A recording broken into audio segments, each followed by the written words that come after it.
চলো আজকে আবারও একজনকে সারপ্রাইজ দেওয়া যাক। মাঝে মাঝে সারপ্রাইজ দিতে বা পেতে আমাদের সবারই কিন্তু খুব ভালো লাগে। সেই জন্য আমরা একদম সন্ধ্যায় বেরিয়ে পড়েছি। আর কোথায় যাব পুরো ভিডিওটা দেখলে তোমরা অবশ্যই বুঝতে পারবে। সো হ্যালো এভরিওয়ান, কেমন আছো তোমরা সবাই? আশা করি সবাই খুব ভালো আছো। আজকের এই ব্লগটা বিকাল থেকে শুরু করলাম। ডুক্কু রেডি হয়ে বেরিয়ে পড়েছে আর ঠাম্মি আর দাদুর থেকে এখন আদর খাচ্ছে। আমরা বেরিয়ে পড়েছি সারপ্রাইজ দিতে। কাউকে না জানিয়ে না বলে আমরা যাচ্ছি তাদেরকে চমকে দিতে। তো কাদেরকে চমকে দিচ্ছি চলো এবার বলেই ফেলি। তবে এই কদিনের অভিজ্ঞতায় মানে ১ বছরের অভিজ্ঞতায় যেটা বুঝলাম, আমাদের ডুগ্গু ট্রেন জার্নি অতটা পছন্দ করে না। ট্রেন দেখতে সে খুব ভালোবাসে, কিন্তু ট্রেন জার্নি সে মোটেও পছন্দ করে না।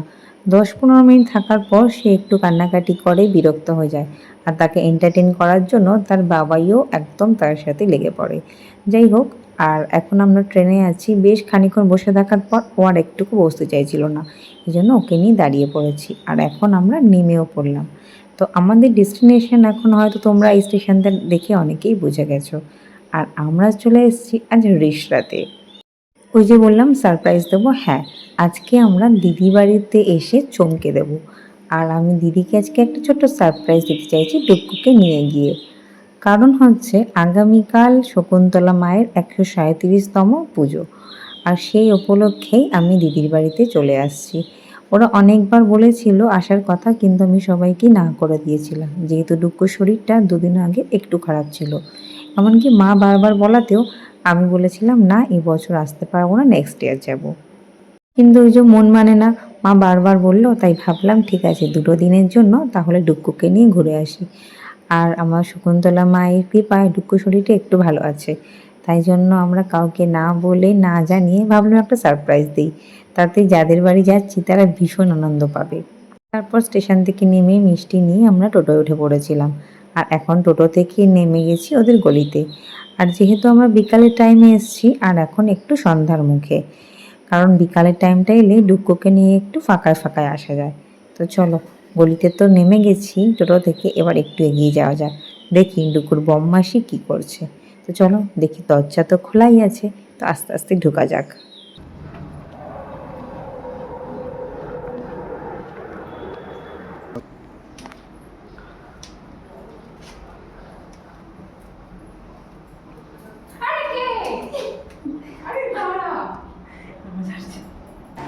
পুটু, হ্যাঁ পুটু বম্মাসি বাড়ি এসেছি। তো আমরা বলো বাবা, আমরা চলে এসেছি, সারপ্রাইজ দিচ্ছি। আর ও নাকি ভূত দেখার মতো চমকে গেছে। ও তখন চেঞ্জ করছিল সন্ধ্যা পুজো দিয়ে, এই জন্য আর তখন ওর এক্সপ্রেশনটা দেখাতে পারলাম না, তার আগে তোমরা দেখে নিল। আর একজন এসে খুব ফুটু রিল্যাক্স হয়ে জামা টামা ছেড়ে এবারে মিমো আসবে আর মিমোকে সারপ্রাইজ দেবো না বাবা। তো সে বম্মাসি বাড়ি এসে তো ভীষণ আনন্দ পেয়েছে, আর বম্মাসির এক্সপ্রেশন তো দেখলেই বা ওর কথা তো শুনতেই পেলে। ওদিকে ওদের পাখাটা একটু ডিস্টার্ব করছিল আর সেটাই সুরজিৎকে বলল। সুরজিৎ এসে এখনও ব্যাগ রাখতে পারেনি। যাই হোক, আর আমি একটু আয়নায় নিজের সাজগোজটা দেখে নিচ্ছি যে কতটা রইলো। সেই বিকালবেলা তাড়াহুড়ো করে সাজুগুজু করে বেরিয়েছিলাম। আর এই শাড়িটা আমার ভীষণ পছন্দের শাড়ি, ভীষণ মানে এত দামি দামি শাড়ি থাকতেও এই মায়ের এই শাড়িটা যেন আমার মন ছুঁয়ে যায়। যখনই আমার খুব ভালো লাগার শাড়ি পরতে ইচ্ছা করে আমি এই শাড়িটাই পরে ফেলি। তারপর হয়ে গেল সন্ধ্যা। আর তারপর দিদি আমাদের জন্য নিয়ে চলে এলো চা আর মুড়ি। যেহেতু বেশ বিকাল বিকালে খাওয়া দাওয়া করে বেরিয়েছিলাম, এজন্য অন্য কিছু খাওয়ার ইচ্ছা একদম ছিল না।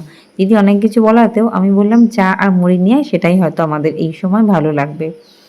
কিন্তু চা আর মুড়ি নিয়ে এসে দেখো উপায় আছে, সে তো বাটির কাছে দৌড়ে দৌড়ে যাচ্ছে মুড়ি খাবে বলে। আর ওর বম্মাসি বললো তাহলে ওকে আলাদা করে দেই, বাবাই ওর ওখান থেকে ২-৩টে মুড়ি নিয়ে আলাদা করে দিচ্ছিল। সে একা একা খাওয়ার চেষ্টা করছে, আর যখন হচ্ছে সে আনন্দে হাততালি দিচ্ছে। আর যেহেতু সে বারে বারে আমাদের মুড়ির প্লেটের দিকে, মুড়ির বাটির দিকে এগোচ্ছে, চায়ের ট্রের দিকে এগোচ্ছে, এই জন্য দিদি বললো যে তোরা খেয়ে নে, আমি একটু ওকে নিয়ে ঘুরি। যাই হোক, ওকে নিয়ে চলে গেল ব্যালকনির দিকে, কিন্তু সে তো তাকিয়ে আছে সে মুড়ি আর চায়ের দিকে।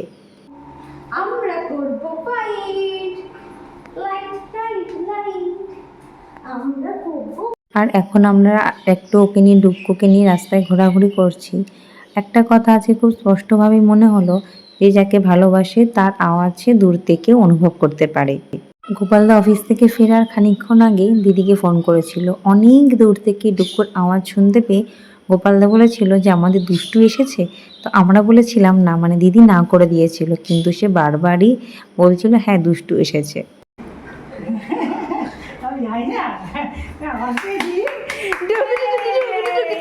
গোপালদা অফিস থেকে ফেরার পর আমরা সবাই চলে এলাম ওপরে।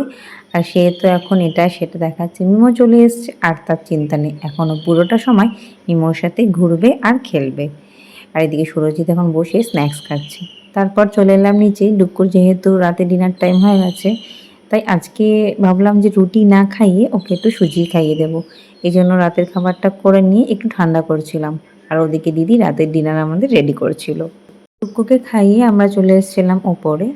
এখন ওকে ঘুম পাড়ানোর চেষ্টা করব, তারপরে আমরা রাতের ডিনারটা সবাই একসাথে সারবো, এটাই ভাবলাম।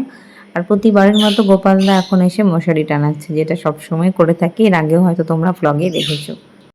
তারপর ওকে ঘুম পাড়িয়ে আমরা চলে এসেছি নিচে ডিনার সারতে। আর আজকে আমার পছন্দের খাবার হয়েছে, মানে আলু ভাজা তো আছেই, রাতের ডিনারে রুটি, গরম গরম আলু ভাজা আর ঢ্যাঁড়সের ঝাল, যেটা কালো জিরা রসুন দিয়ে। আমার অনেক দিন থেকে খাওয়ার ইচ্ছে ছিল, আর দিদি বাড়ি এসে বললাম তাহলে সেটাই কর। খুব সিম্পল একটা খাবার, কিন্তু আমার পছন্দের। তো একসাথে আমরা তিনজন খেতে বসে গেছি। ওদিকে ডুবকু উঠে গেছে, বম্মাসির কাছে আছে। তো আজকের ব্লগটা তাহলে এখানেই শেষ করছি। দেখা হবে খুব তাড়াতাড়ি নতুন একটা ব্লগ নিয়ে, আর কালকে সকালের ব্লগটা নিয়ে খুব তাড়াতাড়ি আসছি। আজকের মতো টাটা।